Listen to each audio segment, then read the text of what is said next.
not an ally.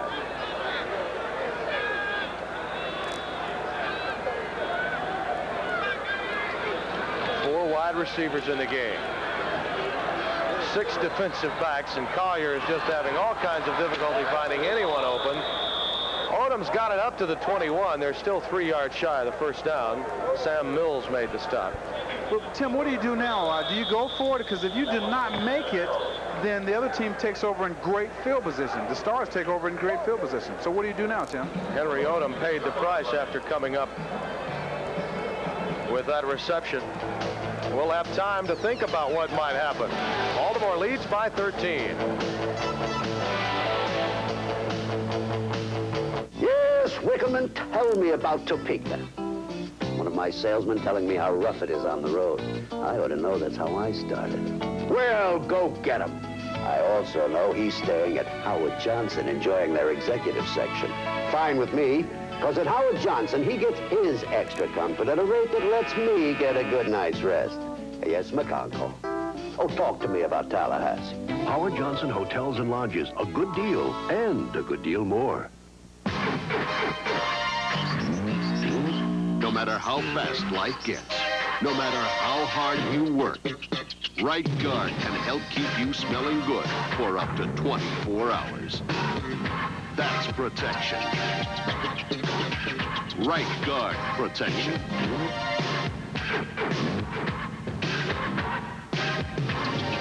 You work hard, you need Right Guard.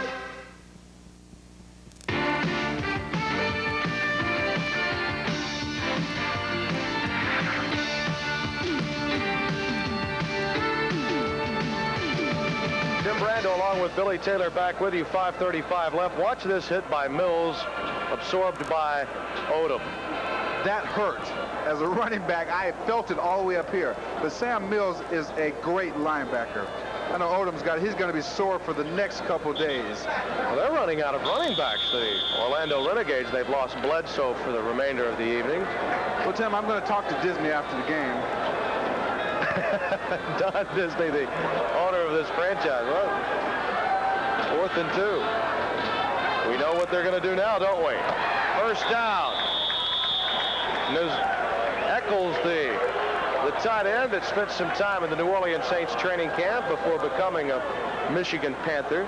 Jonathan Sutton made the hit for the Stars, so it's 1st and 10, and the Renegades remain alive here.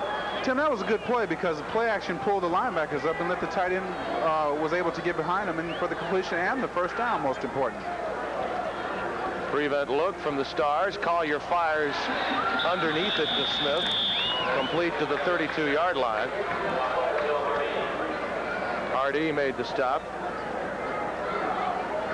Hardy has done a good job in relief of Antonio Gibson tonight at that strong safety spot for the Stars. He really has, and to be a good football team, when you have some guys that go down with injuries, you've got to have people to come in that are adequate replacements. 2nd down and 3. Clock running with 4:48 left. Flowers has it. Great catch. He had to adjust in midair. The ball thrown a bit behind him. Sutton made the hit, but a great catch here. If you're watching the replay, he really did show his athletic ability as a receiver because he had to adjust knowing the defender was coming lining in on him.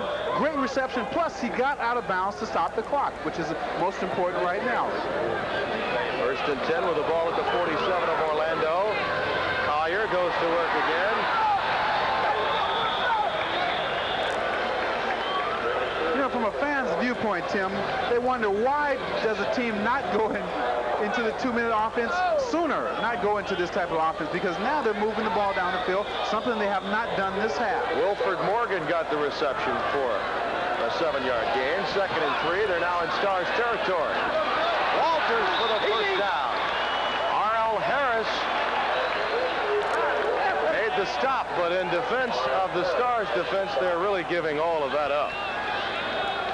Well, as long as they can keep the clock rolling, they're really all right. As long as they're keeping the gains very short and making them use the clock, and the Stars are really in good position. Remember now, Orlando had to use one of their timeouts defensively in a Stars drive. Collier's in trouble, and he's sacked. That's a great job by Don Felder out of Kentucky in his 4th year. In a situation like that, normally, Reggie Collier gets the better of a defensive lineman.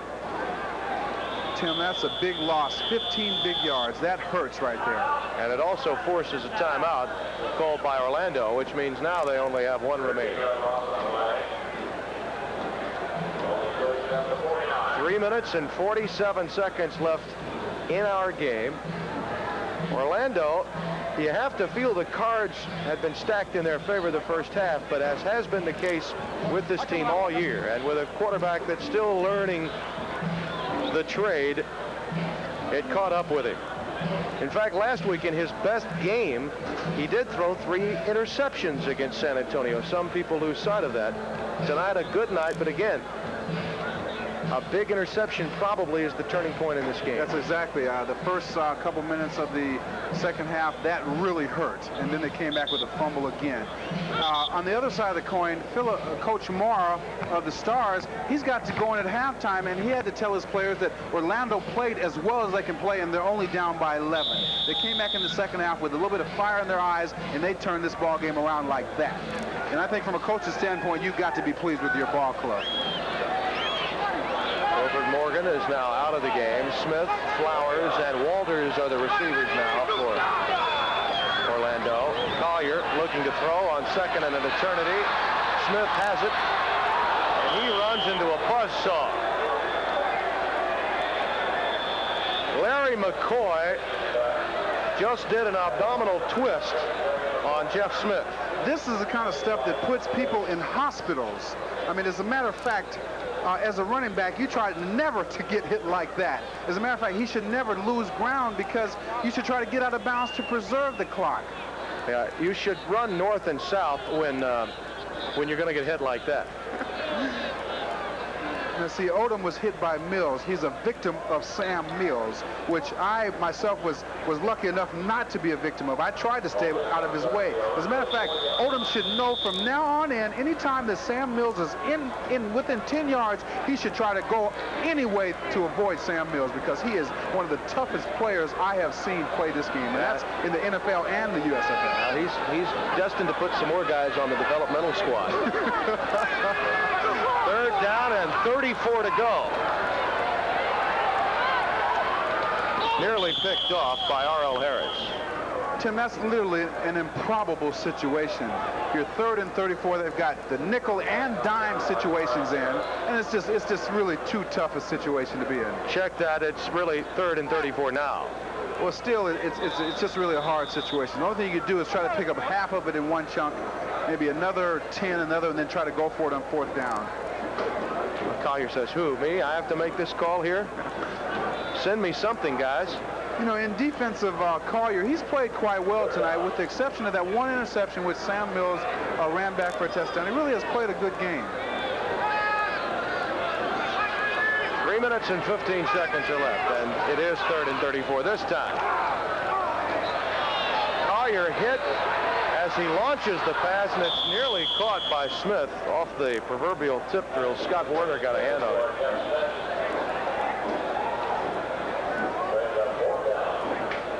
Not an enviable position for Reggie Collier. Now it's 4th and 34. What do you do now, Tim? Well, you just heave it again, I would assume. He's had to throw the ball 43 times tonight, and numbers-wise, he's had a good evening, but as we mentioned, that one interception, such a key. And then I guess the other turning point would be the 4th down call, when Orlando had a chance to take the lead, chose not to go for 3 to tie the game at 24. That cost them. 4th down. 3 receivers all to the lower portion of your screen as Collier eludes tackler after tackler, and he's on the move, and he's destined to run out of terrain and does. Go down. Now, he was pushed out of bounds right as he got to the sidelines. Unnecessary roughness, number 25 on the defense. First down. Now, that call could be debatable. Scott Werner is giving his second negative to the first affirmative of the line judge here. If you watch him, I thought that it was a nice push out by Scott Werner. He was not out of bounds. Look at that. He was not out of bounds, but it is a judgment call. But I guess because he's a quarterback, they try to give him the benefit of the doubt. But perhaps a dramatic fall by Reggie, the key there. Maybe that's when your acting abilities come in. Really, Scott, he has a right to gripe because the quarterback was not out of bounds. Anytime you can get a good lick on the quarterback, watch the replay again. Reggie was not out of bounds. He was trying to get as much as he could. And watch right here, he's not out of bounds. Scott Warner has a definite gripe. And plus, Reggie kind of hurt his foot a little bit by getting knocked up against someone else. Now, I'm sure many would argue that, well, he was obviously not going to get the first down. He had to get 34 yards, but it is a contact sport. Warner only made contact. At any rate, 1st and 10. The Renegades are still alive, and about 15,000 or so will stay in their seats off that call. Collier to Perry. Sam Mills was moving in, and Perry ducked at the 22. He was smart now. Leon Smerry, he's been playing about 5 or 6 years because I told you he played with the Giants when I was there a long time ago. But he saw Sam Mills coming. Now, I have to give him credit for that. Plus, he got out of bounds to stop the clock. Second down and 3 after a gain of 7. 2:34 left in the game. Still not out of reach. Though improbable that Orlando could come back and win this game. Walters, the intended receiver. You could see Arl Harris giving him a lot of room. Sam Mills once again blitzing through and crushing the Orlando backfield. I know after this game, Reggie's going to have to talk to his players about Sam Mills because anytime Sam Mills comes free, somebody ought to block him because he could hurt somebody. Crump got there, but a little late. Duransky got there, and he got there a little late. Reggie Collier was on his knees. 3rd down and 3 with the ball at the 22 in Baltimore. Wilford Morgan inside the 15 to the 14. First down, Orlando. There's a flag on the play, Tim.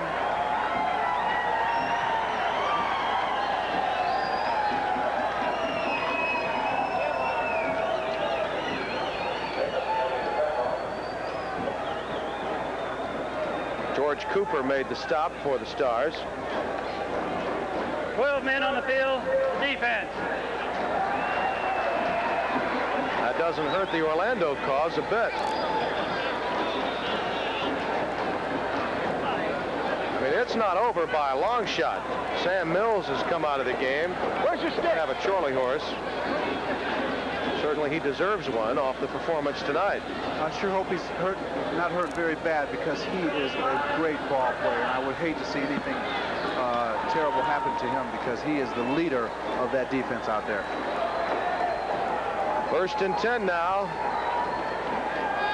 The ball resting at the 13-yard line of Baltimore with 2:20 left. Collier in trouble again. Stopped at the 14. Loss of only a yard. George Jamison, his 3rd year out of Cincinnati, the left outside linebacker, makes the stop for Baltimore. Let's go.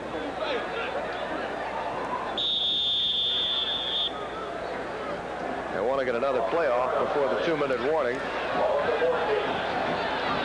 And it appears that they may, although they're running out of time. They don't, and the crowd is a bit upset over that. We have a timeout, the 2-minute warning being given. Orlando knocking on Baltimore's door, trailing by 13. At $63.95, you could like the all-new 1986 Mazda B2000 SE5 for its price alone. Or for its radial, spoker wheels, 40 stripes and mirrors, step bumper, and double wall bed, all standard. And of course, there's the $63.95 price, plus the surprisingly roomy, quiet interior with a 5-speed. And that $63.95 price means you can now experience a sporty truck, priced close to Toyota's and Nissan's base trucks. Mazda SE5. When the big Q flows, America goes. Still beautiful, Dad. Took your brother through college, take you wherever you want to go. On Quaker State. Right. Smooth oil flow is what you want, protects the engine. See, Quaker State starts with Pennsylvania-grade crude, delivers stable viscosity. You get great protection with the Big Q. Hey, how come you know so much? From listening to you. Quaker State. The big Q stands for quality. Always always has, always will. Lee Corso on the sidelines looking at his plays, and he understands now his team needs 2 touchdowns, but you have to wonder why they didn't get a playoff before the 2-minute warning was given. I didn't understand that at all, because if they had been able to even get an opportunity to score a touchdown, it could have made a difference as far as having a little bit of time left to get back in and score 1 more touchdown. Remember, they only have 1 timeout remaining, so they really cannot utilize the clock if they get the ball again, and they must in order to win the game. Trump alone setback. Blitz is on. Collier got it away, but Smith dropped it as he was going out of bounds. Mike Johnson over there defending for Baltimore. You watch the pressure that's on Collier. He has no time to set up, and he really does a good job of getting it off. Takes a good hit, though. Mike Johnson made that hit. Mike Johnson put a good hit on Reggie Collier. Marker's down as well. Had to be roughing the quarterback or something, because Reggie took a good lick. Perhaps from Johnson? We'll see.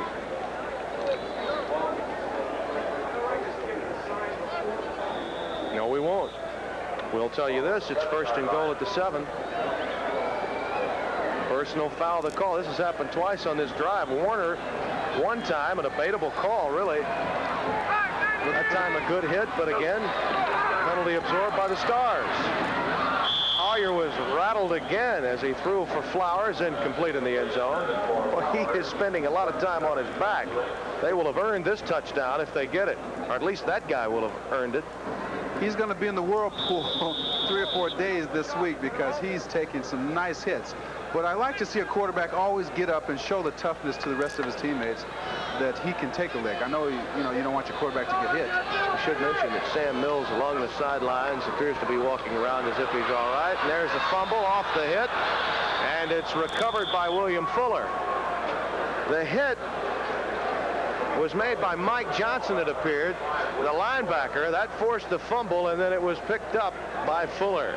As you watch the replay, they literally just came through, and you cannot let anybody come up the middle. See, when he comes from the blind side on the quarterback, he cannot see, and that's a dangerous position to be in. If Joel Patton had not have made that tackle, he could have gone all the way. It really didn't seem to matter to the Stars how close Orlando got. They were still going to bring everyone. Yep. That is the territory in which a coach always teaches his player during practice. As you look at the turnover ratio, which have hurt Orlando this half, as you teach your players, that is the plus territory, and usually that's where the blitz comes from.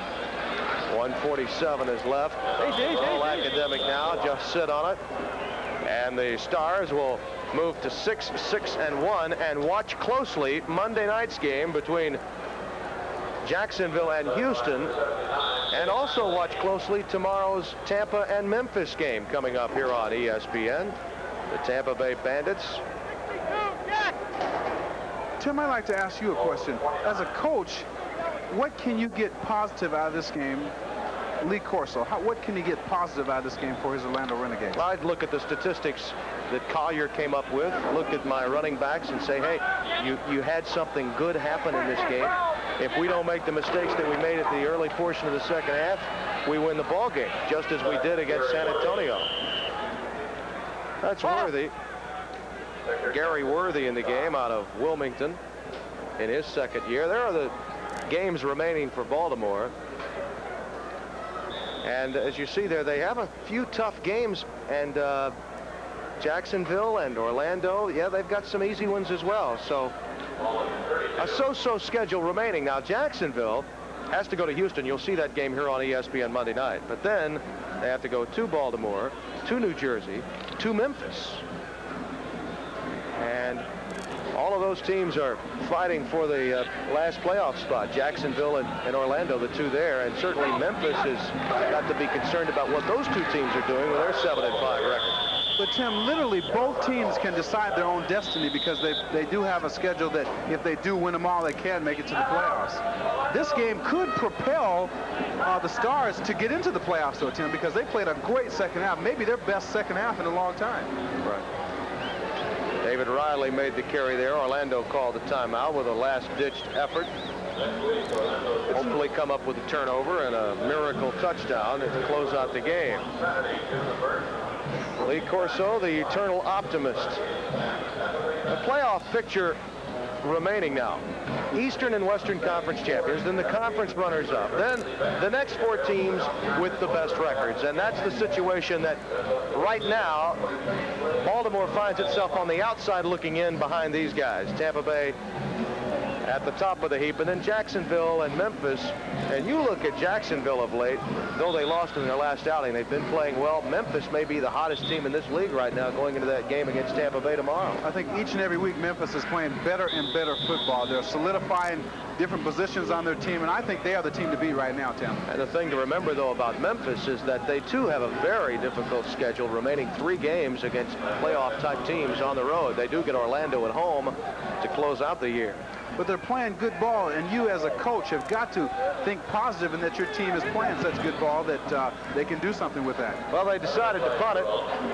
Landeta got it away. 1 second is left as it goes out of bounds, but we must tell you there are flags down as well. Premature movement in the offensive line of Baltimore. Not exactly the way to punctuate a win if you're Jim Mora.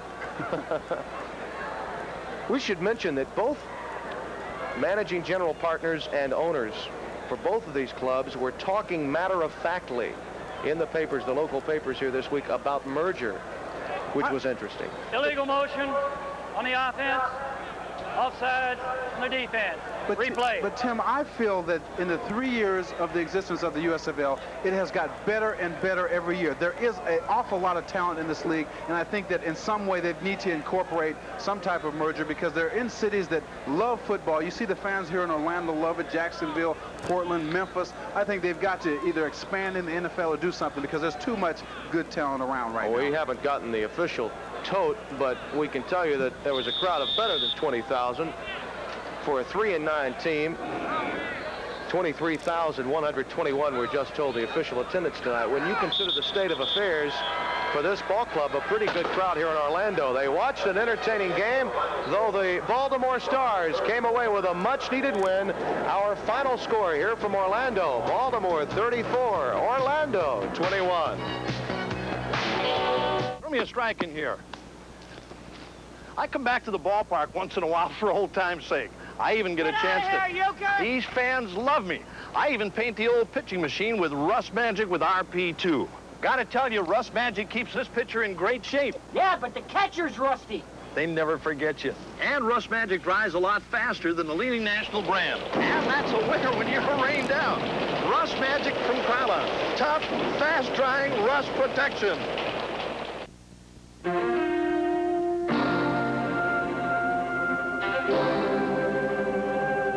It's hard to rely on any of your tools if you can't rely on the ones you measure with.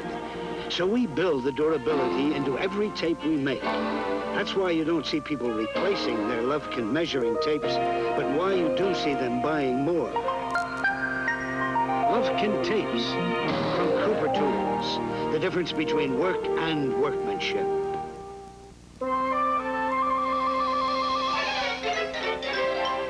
A business person about to buy a personal computer can be eager to make a play, but still get bogged down by indecision, concerns about software, expandability, and high prices. If you'd like to keep your business out of the rough, you can find what you're looking for at a special event called the IBM PC Classic. It's your opportunity to explore the best-selling IBM PC and the now more expandable PC XT, not to mention powerful new IBM PC programs and options. Now, with prices under par, you'll have a clear shot at higher productivity. You can get things rolling at the IBM PC Classic. So, drop in. It's now in full swing at a store near you, or call your IBM representative. The Baltimore Stars used opportunism in the second half to come from an 11-point deficit to defeat the Orlando Renegades by a final score of 34-21 tonight in Orlando. Tonight's game has been brought to you by Cooper Tools, the difference between work and workmanship. Coming up Saturday night, a USFL stop tomorrow at Tampa Bay. The Memphis Showboats taking on Tampa Bay. Then coming up Monday, the Jacksonville Bulls travel to the Astrodome in Houston to take on the run and shoot of the Gamblers. Thursday night, Oakland invades Denver for a battle, and you'll see it all here on ESPN. Coming up next, it's SportsCenter. For Billy Taylor, this is Tim Brando saying so long from Central Florida, where the stars are shining brightly in the USFL. Springtime is insulation time. And now these gifts can be yours when you buy Certainteed fiberglass insulation. See this display for details at your building materials retailer. Rekindle the flame of the Summer Olympic Games. The Los Angeles spirit of excellence lives on here on ESPN starting June 29th on your Total Sports Network.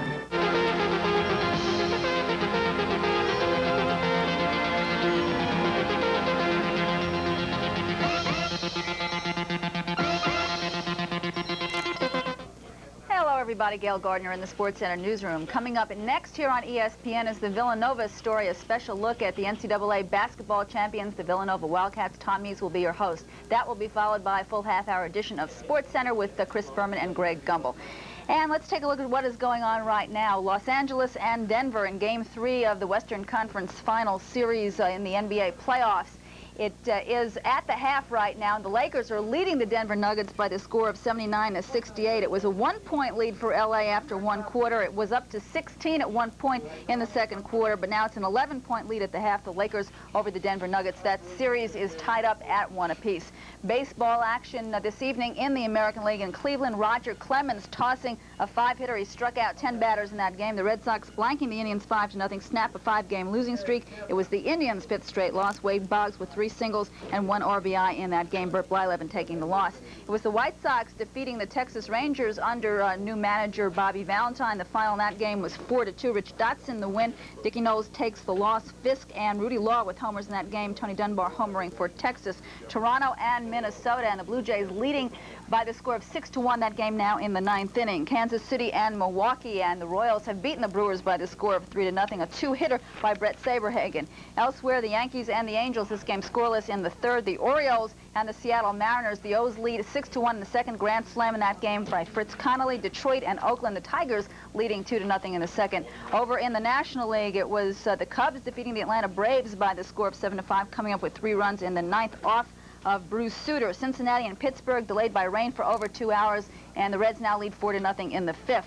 Montreal over San Diego 2-1. Andre Dawson doubling in Tim Raines with the winning run in the bottom of the 10th inning. Jeff Reardon getting the win and Tim Stoddard taking the loss. LA at Philadelphia, and the Phils leading big now in the 8th inning by the score of 10-3. Hayes and Samwell with homers in that game. Couple of other games, San Francisco and the New York Mets. The Giants and the Mets tied up at 2 apiece. This game now in the 11th inning. It was tied up on a 2-run homer by Ray Knight in the bottom of the 7th. And St. Louis and Houston. And this game now in the 9th inning with the Astros leading by the score of 6-5. That's it from the SportsCenter newsroom. Stay with us now for the Villanova story.